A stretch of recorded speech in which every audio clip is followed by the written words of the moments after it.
నాతో పాటుగా జై శ్రీ వాసవి మాత, జై జై మాత, జై శ్రీ వాసవి మాత. 3 minutes ఇచ్చారు. మై డియర్ బ్రదర్ ఊరబాబు గారు, programme coordinator and finishing with in 2 minutes. ప్రపంచ చరిత్ర చూస్తే వాసు గారు, మిస్టర్ వాసు, ప్రపంచ చరిత్ర చూస్తే ఏ జాతిలో లేని విశిష్ట లక్షణాల కానీ మన వైశ్యత కోటి జన్మలు ఎత్తితే కానీ ఓముటిగా పుట్టదు అని అందరూ బాగుండాలి, అందులో మనం ఉండాలి అని నేను 18 సంవత్సరాలతో రాసింది ఇప్పుడు ప్రపంచ ప్రఖ్యాతి కంటే అది అందరి వరకు మనమే. నేటి ఈ సభా కార్యక్రమం ముఖ్య ఉద్దేశం ఏంటంటే 15 సెప్టెంబర్ 2024 నాడు దుబాయ్ అబుదాబిలో యూఏఈలో జరిగేటువంటి ఒక మన వ్యామ్ గ్లోబల్ కన్వెన్షన్ ని సక్సెస్ చేయాలి. సక్సెస్ చేస్తాము. దేనికైనా సంకల్పం ఉండాలి. సంకల్పం ఉంటేనే సంకల్పం ఒక పవర్ హౌస్ లా ఉంది, ఒక శక్తికరంగా ఉంది, వైబ్రేషన్స్ వస్తాయి.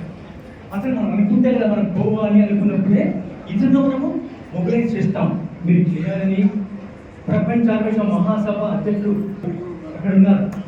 ఇక్కడ పాయింట్ ఏంటంటే ఇక్కడ మన వ్యాయంలో ఇప్పుడున్నటువంటి అత్యంత మహారథులు మన ప్రెసిడెంట్ గారు కానీ, గ్లోబల్ సెక్రటరీ బసవన్ మల్లికార్జున కానీ, ఎల్వి కుమార్ అన్న, మా బండాపురం అడ్వైజర్ కానీ, మీరందరూ ఒక్కొక్కరు కూడా real speaking you represent millions of people. ఒక 3-4 days కూడా నాకు కొన్ని వేల గ్రూప్స్ ఉన్నాయి. కొందరు అడిగారు, కానీ వ్యామ్లో లాభం ఇస్తారని. వ్యామ్లో లాభం కాదు. నేను ప్రపంచ చరిత్ర చూస్తే, దేశ స్థితి చూస్తే, రాష్ట్ర పరిస్థితులు గమనిస్తే మన వైశ్యులకు తగిన ప్రాధాన్యం లేదు. రాజకీయంగా కూడా ఎదగాలి అంటే ఒక ప్లాట్ఫామ్ కావాలి, పవర్ఫుల్ ప్లాట్ఫామ్. గ్లోబల్గా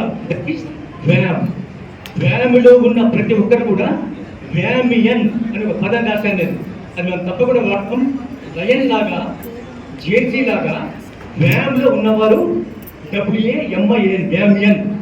అది మన గౌరవానికి, మన గర్వానికి సంకేతంగా నిలుస్తుంది. అయితే మధుమర పరిచయ సభ అక్కడ మనం ఏర్పాటు చేస్తున్నాం. ఎవరికైనా తగిన సూటబుల్ మ్యాచ్ కావాలంటే కూడా ఆ వేదికను మనం వాడుకోవచ్చు. అతి ముఖ్యంగా దుబాయ్ అంటే ఒక పిక్నిక్ టూరే కాదు. ఆ దుబాయ్ పోతే మనం వెళ్ళిన క్షణంలో మనకి అతి ముఖ్యమైన లాభం ఏమిటంటే, ప్రయోజనం ఏమిటంటే ఇంటరాక్షన్. ఒక వ్యక్తి ఒక్కరే అయితే ఇండివిజువల్, సమిష్టిగా ఉంటే ఒక శక్తి అవుతారు. వాడు 320 BCలో చంద్రగుప్త కాలంలో అప్పుడు స్వర్ణయుగం వచ్చింది, గోల్డెన్ ఎరా.